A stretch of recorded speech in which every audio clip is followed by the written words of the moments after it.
as you part this evening.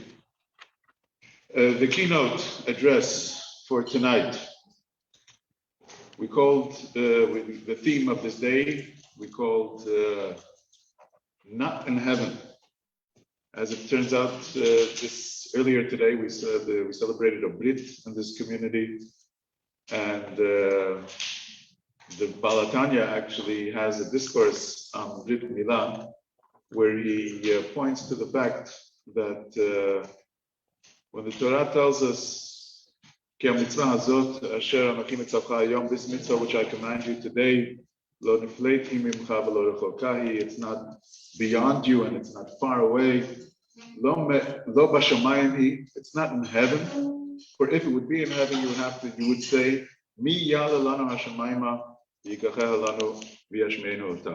who will ascend to heaven to take the Torah for us, to bring the Torah for us, so that we can study it. However, so the Torah says it's not above, it's not in heaven, it's not far away, it's within your reach. It's within your reach.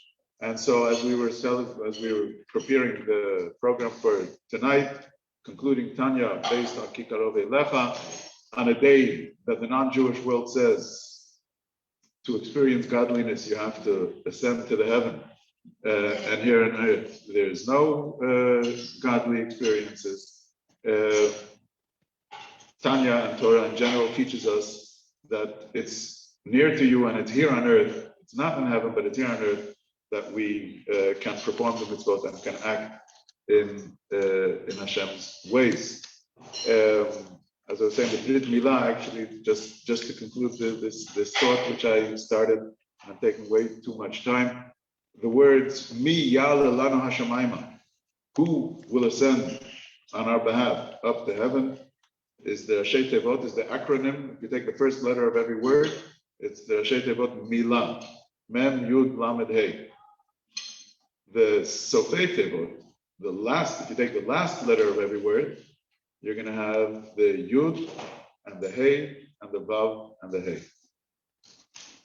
And what the Torah is telling us, this is what the Alter Rebbe writes, that the Torah is telling us that performing a mitzvah like the mitzvah of Milah in this case, is even higher than experiencing the four-letter name, the Yud Kei Vav Kei. The Milah is the head of the word, and the Yud Kei Vav Kei is the end of the word. It reaches beyond, because that's the bond, that's the real connection. That's a connection that cannot be ceased and cannot be broken.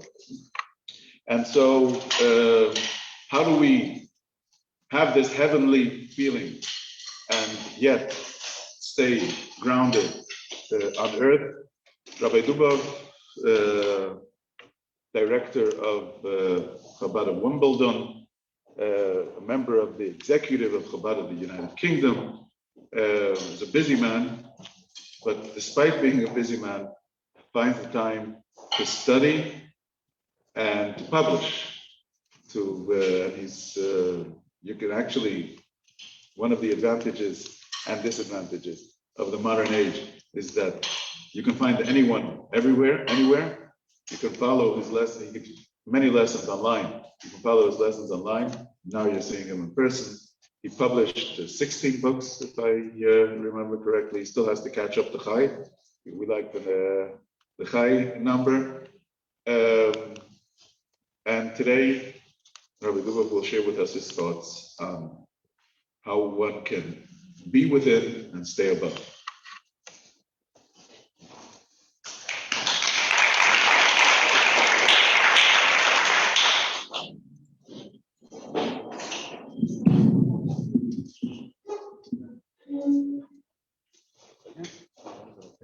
Yeah, it should be okay.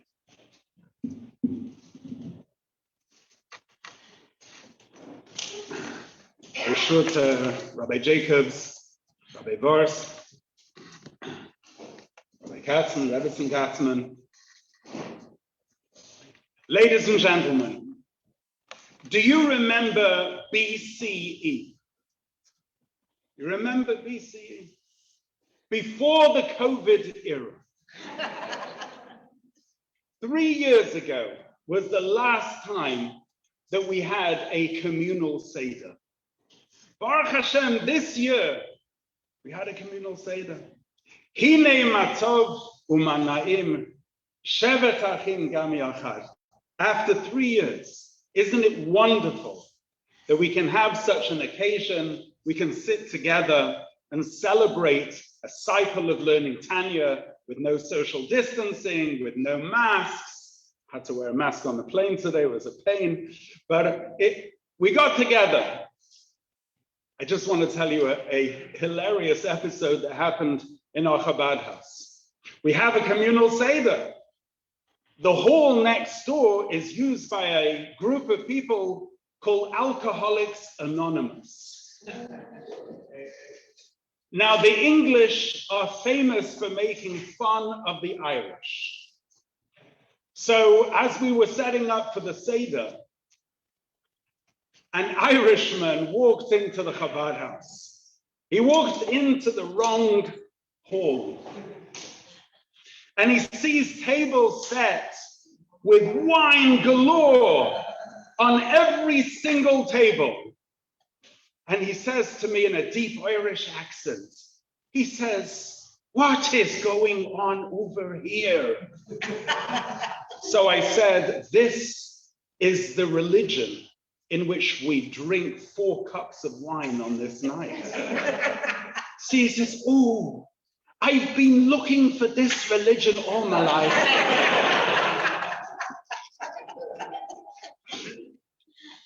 How wonderful is it to get together and to sit together, to finish Tanya, and to be within, stay above. What a beautiful time of the year. You've got Pesach being that extraction from above. The month of ijar, that growth from below every day, counting the days of the Sephira, growing in our spiritual knowledge and experience. And then in a week's time, we've got the festival of cheesecake. When we put it all together, blow the diet and bring heaven down into the gastronomics.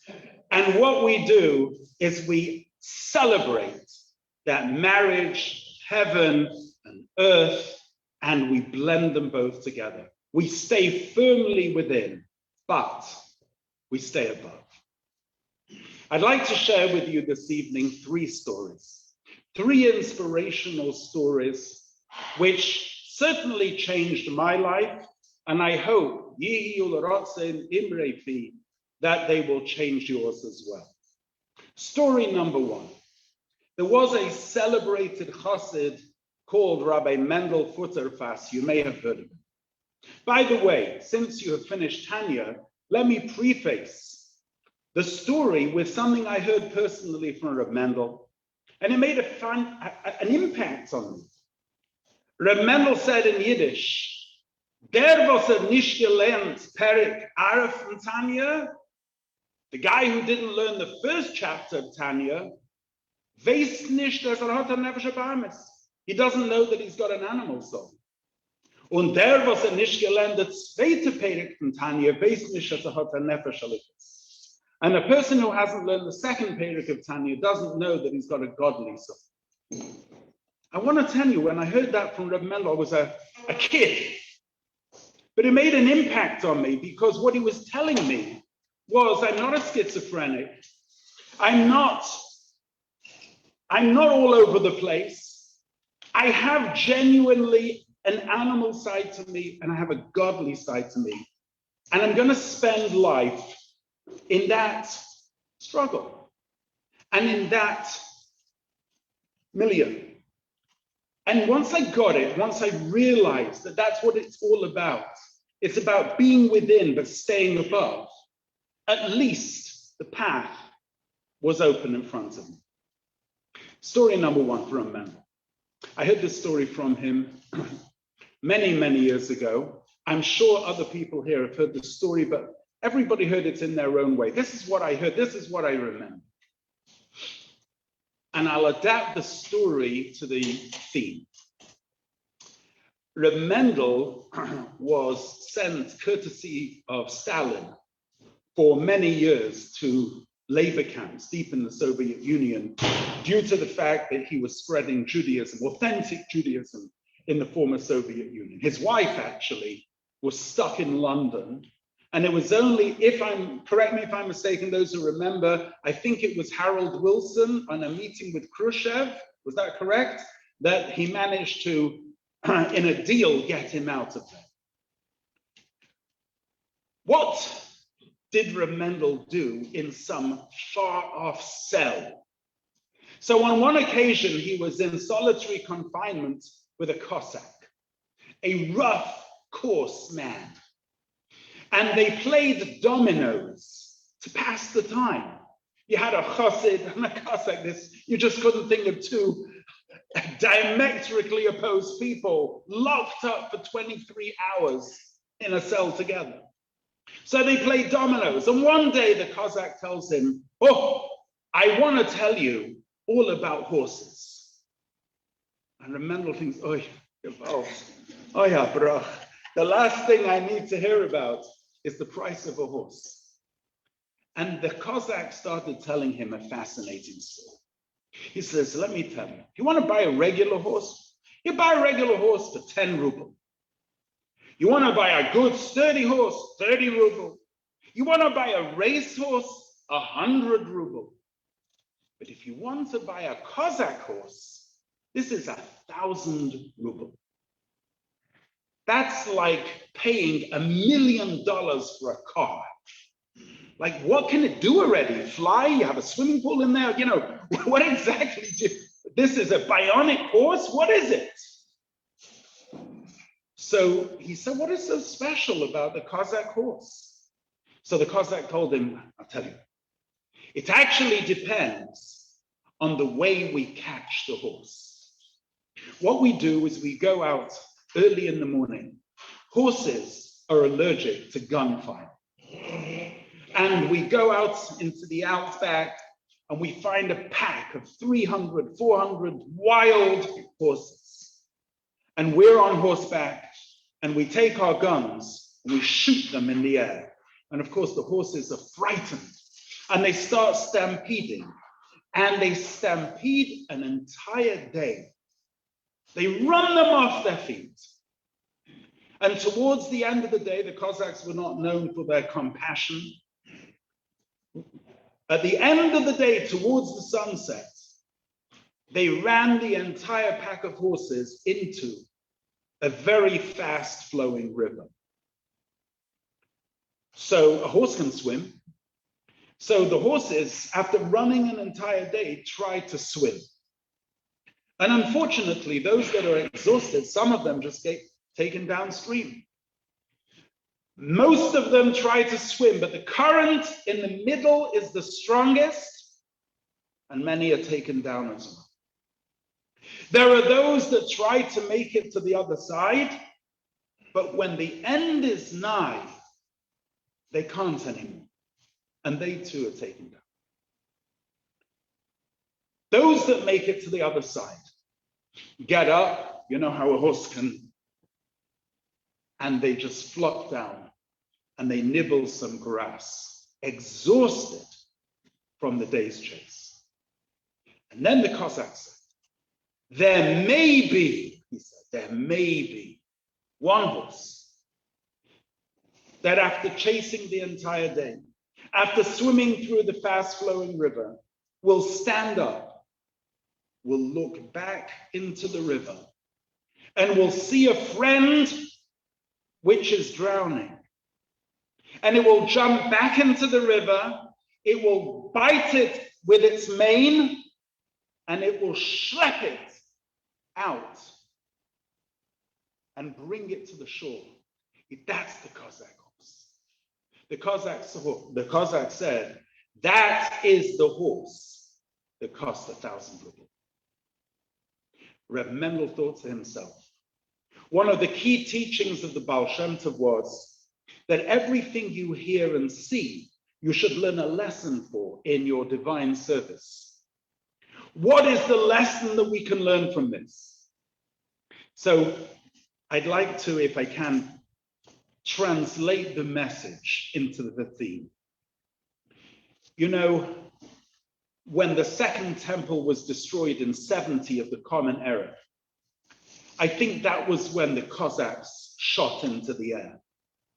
The Jews started a stampede of 1800 years, a tangled, horrible tale, a tale of expulsions, of genocide, of pogroms, 1492 expulsions from Spain. There were reprieves in the middle, but after running an entire day, they hit the fastest flowing river, the graveyard of Jewish history, between 1939 and 1945. And many got taken down. And those that came out the other side flopped down, exhausted, and decided, let's just live. But there was a Cossack horse. There were a number of Cossack horses. But the Cossack horse that I associate with was that man who could, in his brilliance, had a little group of students and remained at that. But he turned Judaism outwards and said there are thousands and thousands of Jews who have not been exposed to their inner core, both in Israel and in the diaspora. Now is not the time to sit. Now is not the time to rest on one's laurels. Now is the time to turn back into the river, to dive back in, and to take that other horse and to bring it out. Now is the time to be that Cossack horse. That's a chassid, and that was created by a Rebbe. There comes a moment, an epiphany, where communal activism must take precedence over personal ambition. I'm speaking here to a community of people. When the Rebbe spoke in 770 to the boys, to the Jacobs and the Vorsts when they were boys, he wasn't speaking to individuals. He was speaking to communities, because he knew that these guys were going to be Cossack horses. And that is something that each one of you need to become. It's not good enough anymore that we live an insular life. Forget it. We have to become activists, turn around, and each person in their echelon can reach and do something that nobody else can do. This is a jigsaw puzzle. It's a mosaic. Every piece is important. Take one piece out and the entire picture has been lost. That is called Hafotzas Hayadus, spreading Yiddishkeit, and that is the call of the hour. That is lesson one in being within and yet staying above. To know, to hear, to listen to that inaudible cry of the child.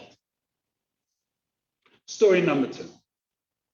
Story number two, I'd like to attribute to Rabbi Katzen. Not a story about him personally, but a story about his grandfather. One of my favorite stories. It actually dovetails because it happens to be a story also with my wife's great-grandfather. You'll hear the story.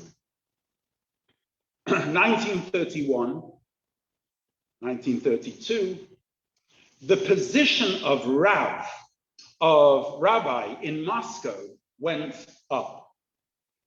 And as you know, 1927 was the height of the communism, the crackdown. Those were years when if you were the rabbi of Moscow, you were all but a communist puppet in a pulpit. and the pressure which you lived under. Anybody who came into your shul was under enormous pressure. So the position of the rabbanut of the rabbi became open. There were Hasidim, the chief rabbi of Moscow. There were Hasidim in Moscow who wanted a rabbi called Rabbi Raphael Kahan. He was the rabbi in a place called Nevel. They wanted him. He was a Hasidic Jew. They wanted him to become the rabbi. The other candidate for the position was a man called Rabbi Yaakov Clemens. He was educated in a yeshiva called Nevardok.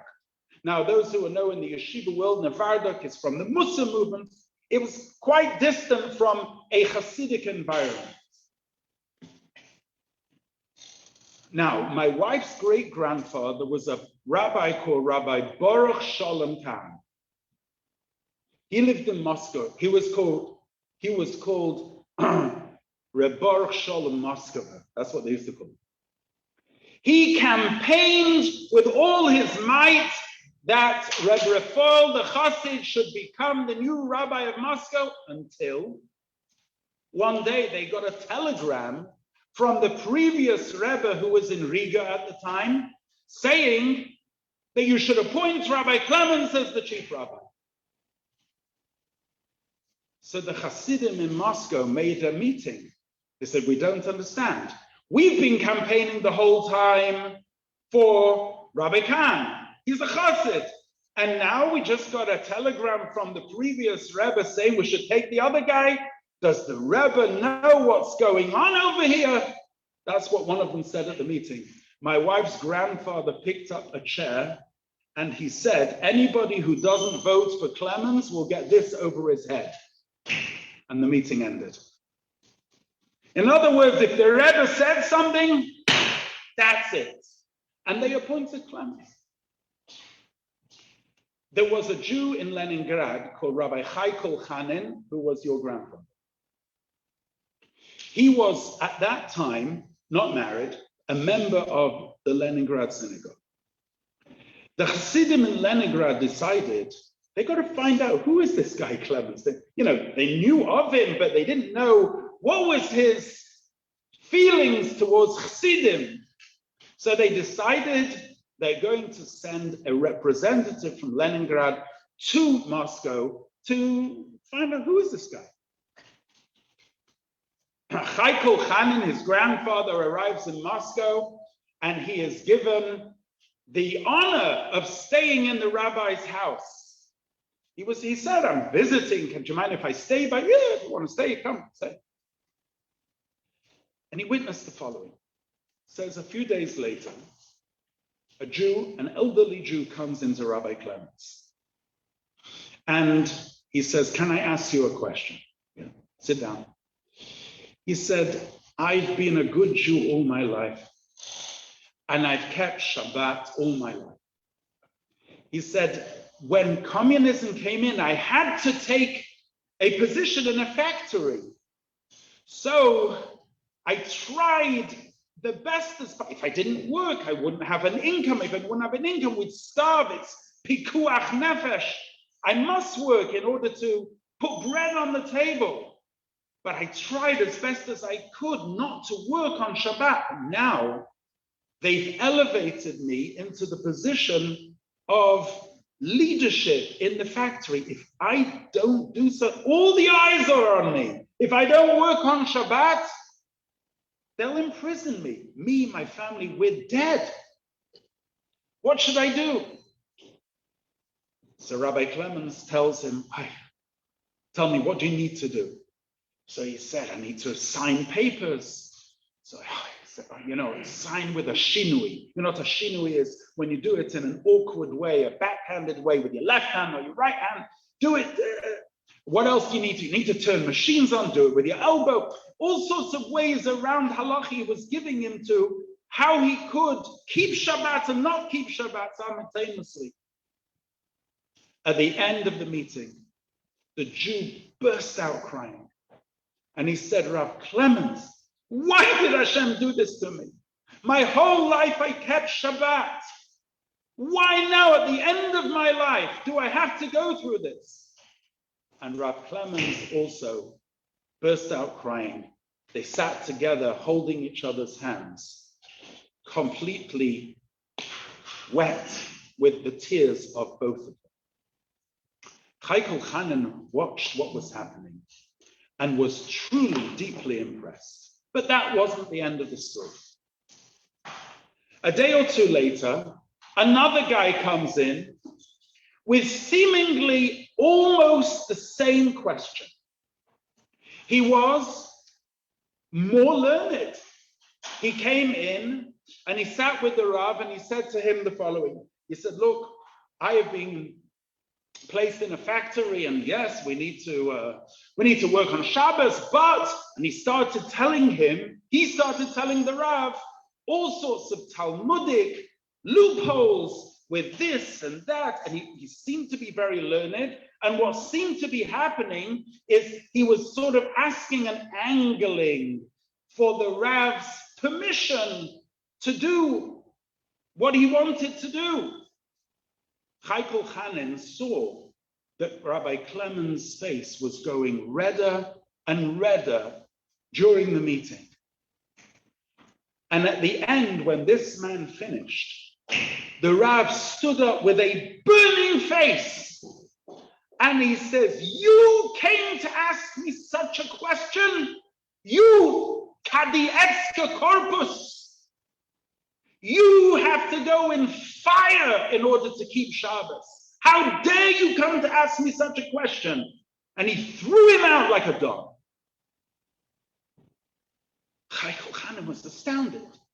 2 days ago, an almost similar question had been asked to the Rav, and the Rav had shown compassion. He'd shown him love. They'd cried together. And this man, he came in, almost the same question. He shouted at him. He says, you, Kadietska Corpus, and he threw him out like a dog. And by the way, he didn't know what Kadietska Corpus meant.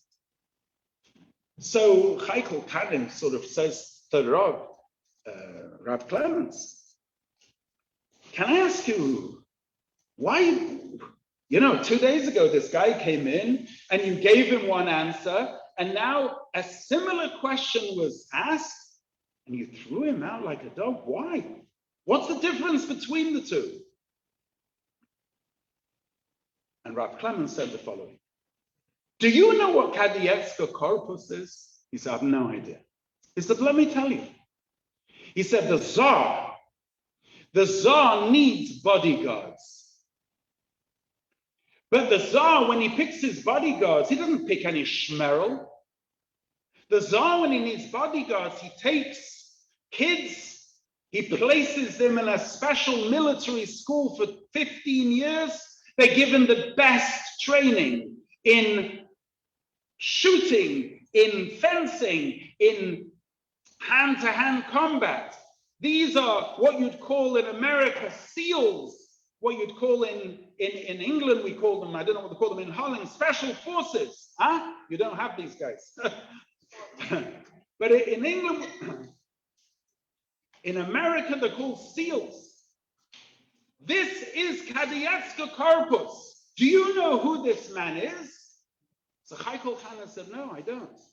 He said, this man learns in Lubavitch Yeshiva. He learns in a yeshiva called Tomchei Temimim. He learned by the Rabbeim of Chabad. He's not a Lubavitcher talking. And he says, then he came to ask me I should give him permission to desecrate Shabbos. He should know better. He should have known to go on fire to keep Shabbos.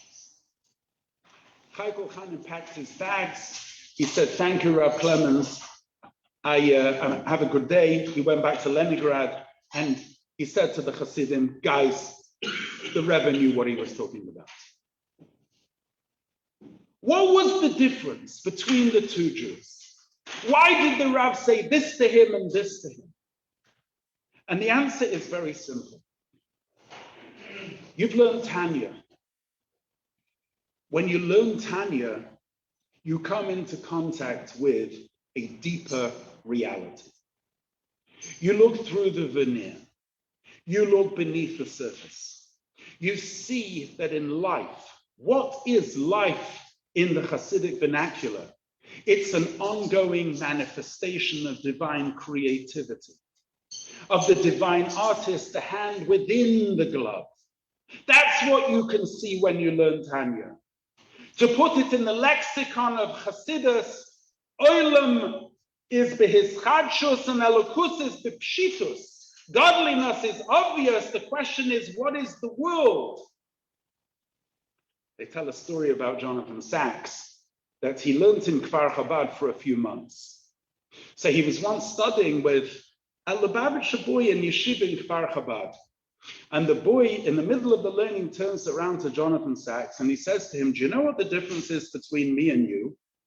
You think about God all day and I think about myself all day. So Jonathan Sachs, who got a first in philosophy in Cambridge, who was a genius of a man, said to him, I don't understand. You who were raised in Kfar Chabad and breastfed with stories of tzaddikim, you should be thinking about God all day. I, who was raised in the bastions of secular philosophy in Cambridge University, I should be thinking about myself all day. And the Baruch said to him, you just didn't understand what I meant. He says, I, who was raised with Hasidic stories, I know God exists. That's not my problem. My problem is, where do I fit into the picture? So I think about myself all day. But you who were raised in the bastions of secular philosophy, one thing is for sure by you, that you exist. And that's why you think about God all day, as to where does he fit into the picture. The paradigm shift when you learn Tanya is that you have that moment, that epiphany, that you realize that there is a God, and the question is, where do I fit into the picture? That is what is meant by bringing Hasidus outwards. It means that there is not any realm, not in heaven, not in earth, not in London, not in Amsterdam, that is not filled with his glory. The question is, are you looking in that direction? The question is, can you peer beneath? Can you see a deeper reality? That is called Hafotzas Hamayonas Chutza. That is the second level of being within and staying above. That is the ability to see that there is no place that is devoid of him. And what you need to do is, when you see, I was teaching a class of girls the other day, I said to him, what would you say if a guy with pink hair and a bolt through his nose came through the door? I was teaching frum girls in Lubavitch school in London. So there are people in the world who would say, he's way off. There are people who would say he is very far in distance and he needs to be brought in. And in Chabad, what do we say? That's an neshama. That's a soul. Don't look at the external. Let's x-ray deep within and see that potential and bring it to the fore. That is bringing Hasidus outwards. And that is Mashiach. Because Mashiach means Umala ha'aretz te'as Hashem, that the world will be full of the knowledge of Hashem, every echelon, and me included. That's the quest, that's the goal. Whether I can marry the heaven and the earth inside me, whether I can make peace between my animal and my godly, whether I can bring godliness into the mundane and I can infuse the mundane with the godly. That, my friends, is Chassidus. That is being within and staying above. And one final story. A cute story, a sweet story. A story about my wife, the Rebbetzin, Sarah.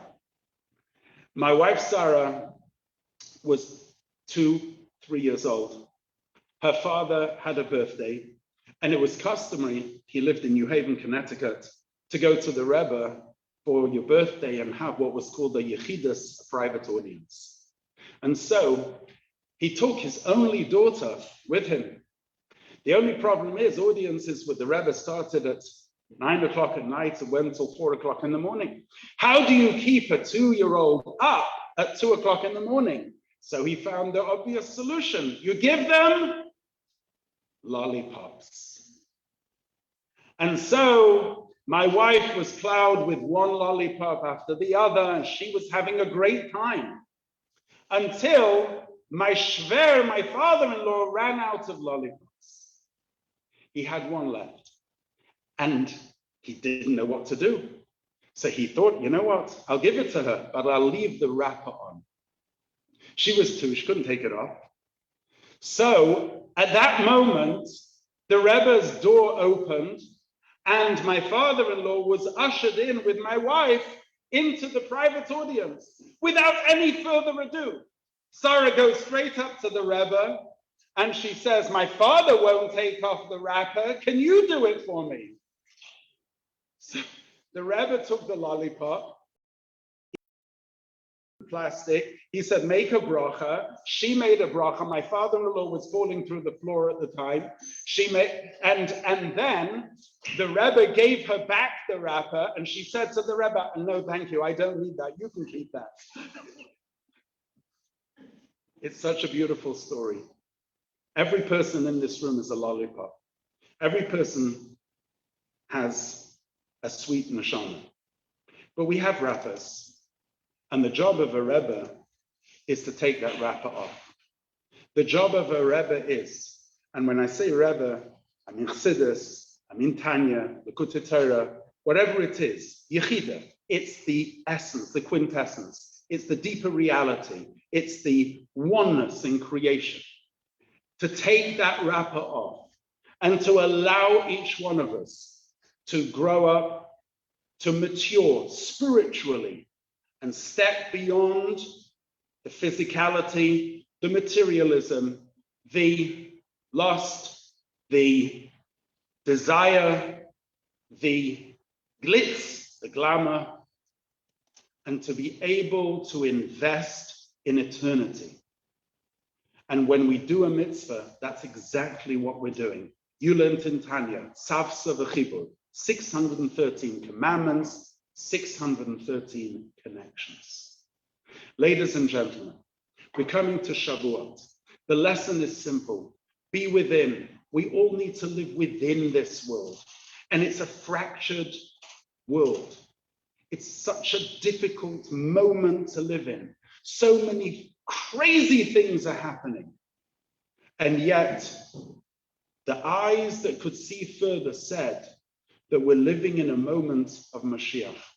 If we open our eyes, and that is for each one of us to do, we need to open our eyes to our reality.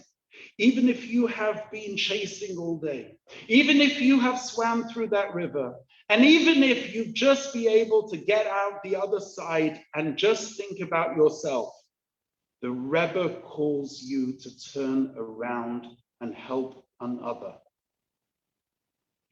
Even if you are working in the factory and the reality of the situation is that the environment is not conducive. Fire and water. You have a different, higher being and calling. Kadiyatska Karpus. Your neshamas.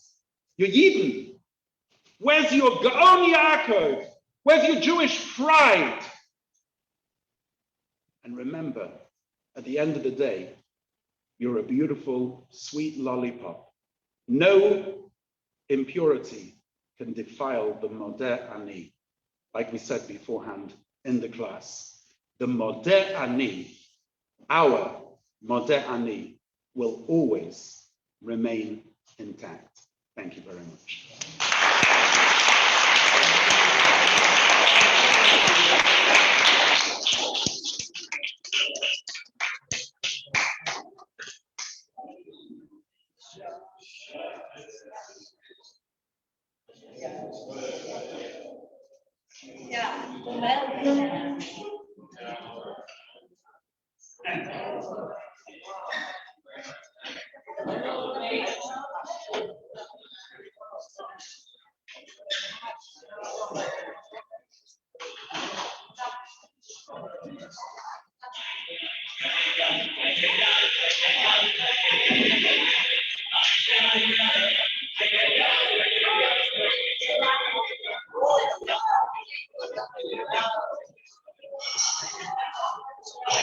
Amen.